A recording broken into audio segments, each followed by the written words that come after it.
자, 제가 이제 그리고 지재권에 대한 얘기를 조금 해드리고, 지재권에 대한 부분 조금 한번 설명을 드리도록 하겠습니다. 지식재산권. 이거 하나 띄워놓고 그래도 말을 하는 게 좋을 것 같아서요. 되게 예민한 문제예요. 지식재산권이라는 거는 특히나 내 상품이 아닌 다른 누군가의 상품을 판매를 할 때 어쩔 수 없이 부딪히는 그런 것들이라고 저는 좀 생각을 합니다. 그래서 제가 일단 두 가지로 말씀을 드릴게요. 이 지재권에 대해서는요. 저는 제가 이제 컨설팅을 진행을 할 때도 이 지재권에 대한 부분은 이렇게 정확하게 말씀을 드려요. 상품을 하나를 만들고 그 상세 페이지를 만드는 그 과정이 해보신 분들은 아시겠지만 굉장히 힘들고 많은 시간과 많은 노동력이 들어가요. 그 과정이. 상세 페이지를 만들고, 그러니까 이미지를 만드는 것들, 이 내용을 채우는 것들, 이런 것들이 굉장히 많은 시간과 노력과 공이 들어갑니다. 근데 이거를 그냥 법적으로 문제가 없다고 해도 그냥 가져가서 쓴다? 라고 한다면 그거를 공들여서 만든 사람들 입장에서는 너무 속상할 수밖에 없을 거예요. 그리고 화가 날 수도 있겠죠. 그렇기 때문에 이런 권리를 보호해주는 법이 있다고 저는 생각을 합니다. 그래서 지식재산권은 단순히 법적인 문제로만 들어가는 게 아니라요. 우리도 그들처럼 똑같이 물건을 파는 사람이고, 어떻게 보면 같은 업종에 있는 사람들이란 말이에요. 그래서 저는 셀러라면 책임감을 가져야 된다고 생각을 합니다. 그게 굉장히 중요하다고 생각해요. 그 책임감을 갖고 진행하는 사람과 아닌 사람, 물론 책임감을 갖고 하는 사람이 조금 느리고 좀 더 오래 걸리고 더딜 수는 있지만 결국에 발전할 수 있는 사람은 전 책임감을 가지고 있는 사람이라고 생각을 하거든요. 이게 조금 무슨 소린가라고 생각을 하실 수는 있겠지만 결국에 저는 이거는 법적인 문제를 떠나서 무조건 우리는 쓰면 안 됩니다. 쓰면 안 된다는 게 뭐 어떤 전제 조건이냐면 상대방의 동의를 구하지 않고는 쓰면 안 돼요. 이 이미지와 이 모든 권리를 갖고 있는 사람의 승인 없이는 이 이미지를 절대 쓰면 안 됩니다. 사진을 찍으셔야 돼요. 그게 맞아요. 근데 어쨌든 이 프로그램을 활용해서 우리가 업로드를 좀 더 빠르게 할 수 있잖아요. 그러면 조금 더 우리가 노력을 들이는 거예요. 호불을 조금 더 드리는 거예요. 상품을 브랜드가 하나만 파는 브랜드들도 있지만 대부분의 브랜드들은 굉장히 다양한 브랜드를 팔아요. 그리고 그들은 시장이 한국으로 한정돼 있어요. 모든 사업을 하시는 분들, 이런 자기 브랜드를 가지고 사업을 하시는 분들은 결국에는 판로 개척이 굉장히 중요합니다. 그렇기 때문에 해외에 판매가 된다는 거에 있어서 부정적이지 않아요. 단지 내가 모르는 상태에서 누군가 내 이미지를 도용을 해서 판다? 라고 하면 기분이 나쁘겠죠. 근데 나는 해외에 파는 사람이고 당신의 상품을 이거 여기 너네 자사몰에서 물건 구매할 거야.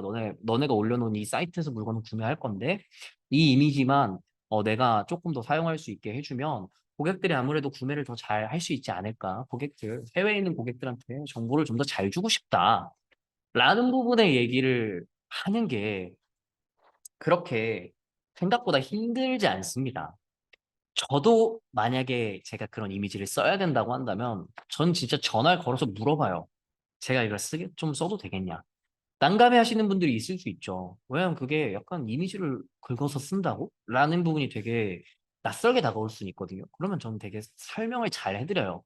그래서 저는 적어도 오늘 이 강의를 들으시고 이 리버스 프로그램을 쓰시는 분들은 그래도 제 얘기를 듣고 좀 그런 과정을 거치고 정상적으로 쓰셨으면 좋겠어요. 이게 법을 어기고 법에 문제가 되고 계정 잘리고 이런 문제가 아니라 우리가 적어도 셀러로서의 정확한 철학을 갖고 운영을 하셨으면 좋겠다는 바람으로 얘기를 드리는 겁니다. 이제 조금 낯설게 느껴지시는 분들은, 제가 이거를 뭐 국내에 파는 거 아니고, 지금 팔고 계신 사이트에서 물건을 구매를 할 건데, 네이버도 마찬가지예요. 네이버도 우리가, 이 프로그램을 이용해서 상품을 가지고 올 수 있으니까요. 그대로 좀 쓸 건데, 아무래도 고객들한테 조금 홍보를 좀 잘 하면 우리 브랜드 운영하시는 이 대표님 입장에서도 나중에 해외 시장에 또 진출하실 수 있는 기회가 되지 않겠냐. 제가 그 포석을 잘 깔아둘게요. 브랜드 이미지를 해치지 않는 선에서 제가 잘 운영을 하겠습니다.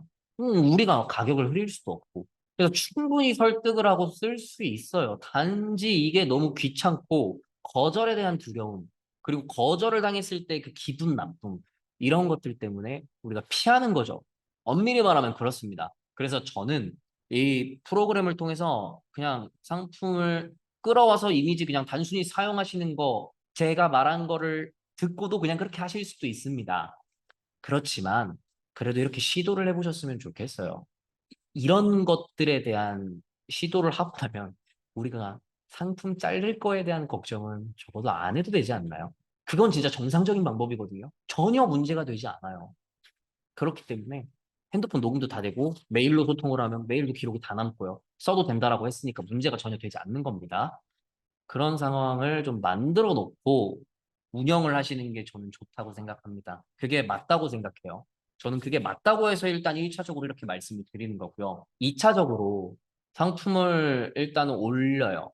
근데 내가 이 이미지의 주인한테 허락을 받지 않은 상태에서 올린다면 이건 언젠간 문제가 될 겁니다. 결국엔 문제가 될 거예요. 그러면 그 문제를 피하기 위해서는 내가 사진을 찍으면 돼요.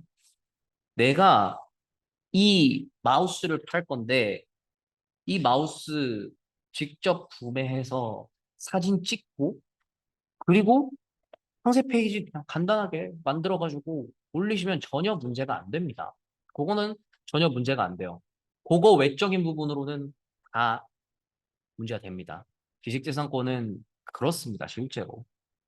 그래서 저는 이 프로그램을 가장 잘 활용하는 방법은 아까 제가 말씀드린 대로 조금 번거롭겠지만 이 내가 사용하는 이 이미지를 어느 정도 사용할 수 있도록 좀 만들어 두시는 게 중요하다고 생각해요. 그게 아니라면 일단 제품 눕기만 따고 상세 페이지도 눕기 이미지만 올려놓고 나머지는 그 텍스트로 하시는 게 좋습니다.